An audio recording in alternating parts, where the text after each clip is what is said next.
let us try to answer some DE problems para kay ma-master na to siya.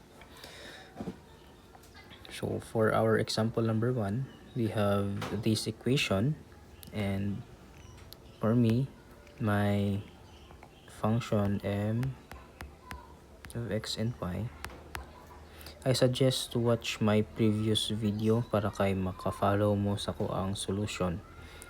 My m of x and y is the function nga naka-multiply kang dx, which is si cosine 2y minus 3x squared y squared. And my n of x and y is this.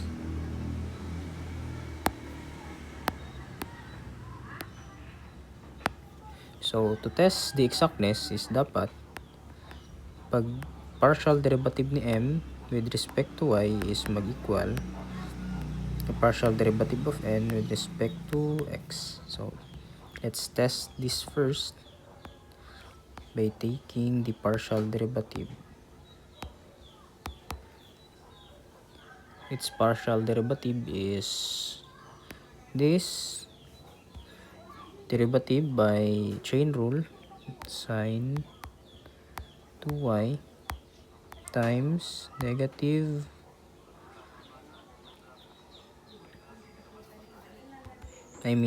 sine 2y times 2 minus 3x squared 2y, which is equal to negative 2 sine 2y minus 6x squared y. And for our n of with respect to x, differentiate partially. So with respect to n, and our n here is with respect to x, so other variable than x is constant. So cos 2y is just 0 minus 2 sine 2y minus 2y, derivative of x cubed is 3x squared, right? So to simplify, equal siya kang negative 2 sine 2y minus 6x squared y. And as we can see, equal sa duha. So meaning the DE is exact. After na to siya, sa step 1 na prove nga exact siya is ito ang i-integrate ang function ni m with respect to x, which is equal to m na to is cos 2y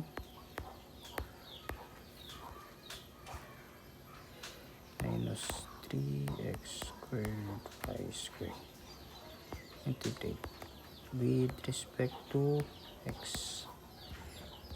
So f karon cancel out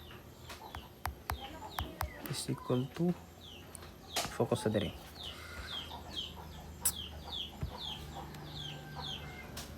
mo siyang since constant si y with respect to x man taga integrate, so dungog lang x cos 2y, and constant c 3y squared, so integral ni x squared is x cubed over 3, and 3 will be cancelled out, so bilin is x cos 2y minus x cubed y squared plus the function constant value. Pwede mo mag-add og other variable other than h of y, like t of y, g of y, and so on. And after to mag-integrate with respect to x is i-differentiate nato ni partially with respect to y. So constant si x, negative sine 2y times 2y nga derivative is 2 times x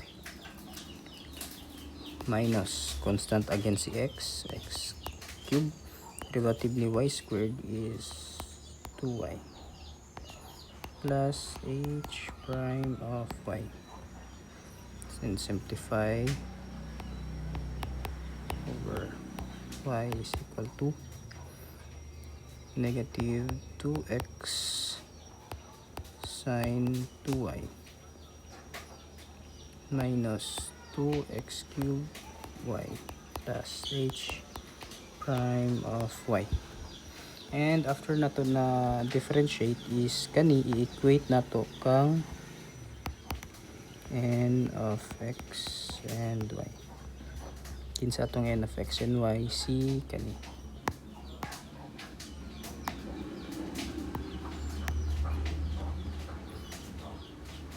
Is call siya karon kang kani. So either na siya ma-cancel or wala. So kani ma-cancel out. Kani po cancel out. So mabilin is cos 2y equal to h prime of y. And to find our constant value, integrate na to siya with respect to, of course, y.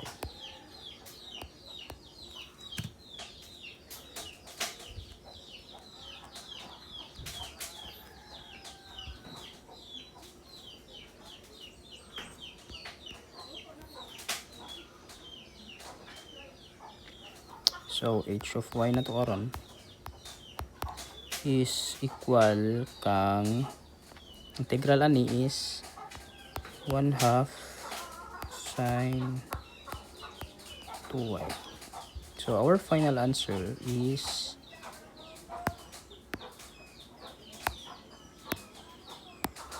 here. Since na natay h of y, plug in nato ni siya as 1/2 sine 2y. Kani siya i-equate nato into c. So c is equal to x cos 2y minus x cubed y squared plus 1/2 sine 2y. For our second problem, again, let's assign our m, x and y to this, and our n of x and y to this. Then test na to kung equal ba ang ilahang partial derivative respect to y respect to x. Kung dili sila equal, meaning dili sila exact. So let's test m of respect to y. 2x, y is constant si x, so bilhin si 2x.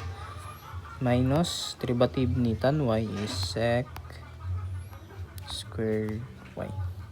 And the same with respect to x. 2x minus sec squared y. Nga naman, kay constant si second y. And after na to na-prove is ato ang i-integrate ang function ni m of x and y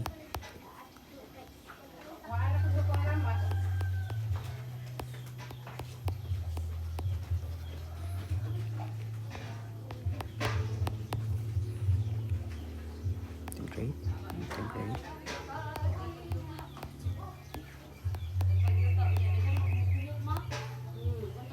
respect to x. Integral o derivative pag mag-uban ma-cancel out equals to with respect to x, so focus dara mahimo siyang x squared y minus x tan y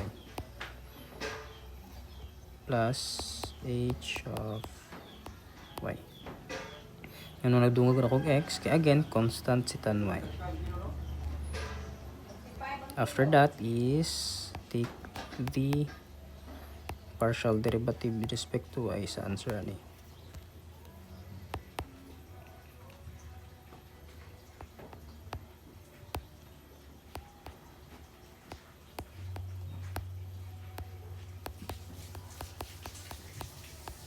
Yan.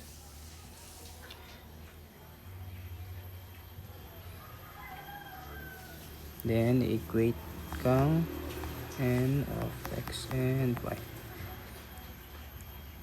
N of x and y ato is kani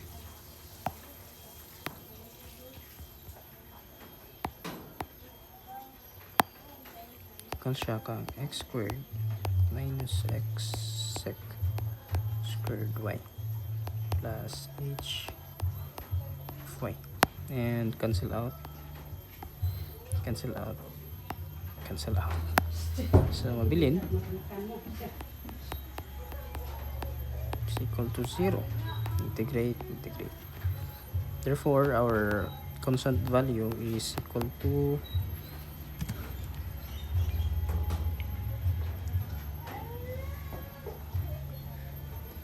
0.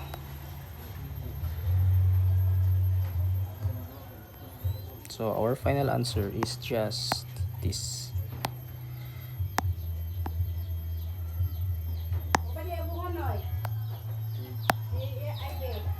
Zero.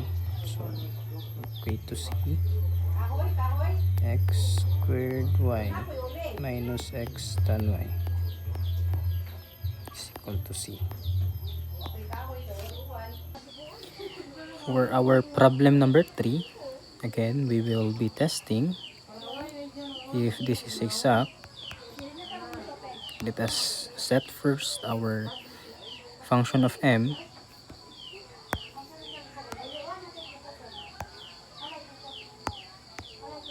and our function of n.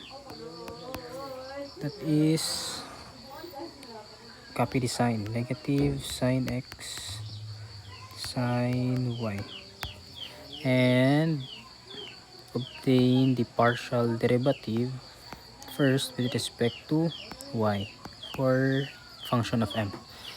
And the derivative is with respect to y, so cosine x is constant here. So the only thing that we will be deriving is this one, and this one will be 0.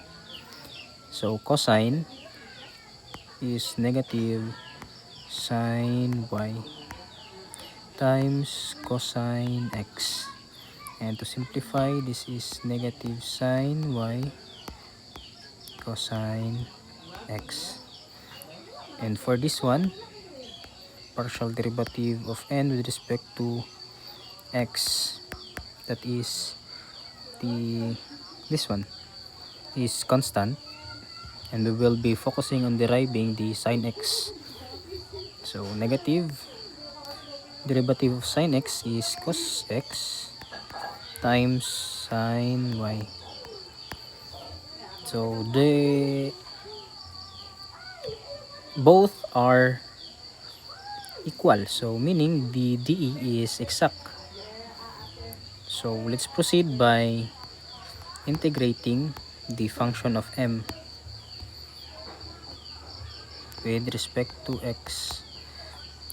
Cos x cos y minus cot x by multiplying partial of x and then integrate, equal to integral of cos x cos y minus cot x respect to x partially. So this one will be cancelled out. So f of the function with respect to x, meaning this one is the one that we will be integrating, and this one is a constant, and the second term we will be also integrating because it's a variable of x. So the integral of cosine x is just sine x times cosine y minus the integral of cot x is ln of sine x plus the constant value. Do not forget the constant value after you will be integrating. And next after that is we will be deriving it again, the answer, with respect to y partially. So meaning the sine x here will be now considered as constant. So the derivative of cos y is negative sine y times sine x minus 0, kaya since this is a variable of x, so it will be considered as a constant. So 0 plus h prime of y. And then after we integrate, then we will be equating this one to our function of n, which is this one. No, sorry, this one, negative sine x sine y. Now let me put it here, sine x sine y, and our answer na negative sine x sine y plus h prime of y. This one will be cancelled out, and we will be having h prime of y is equal to 0. Hence, our h of y constant value is just 0.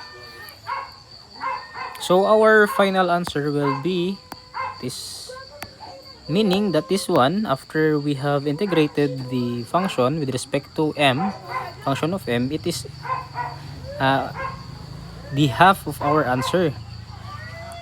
Nagapangita lang man ta sa to ang h of y. So meaning, plug in na to sa h of y, which is 0. And cf is equate na to c. So final answer is c is equal to sine x cos y minus ln of sine x. So this is the final answer.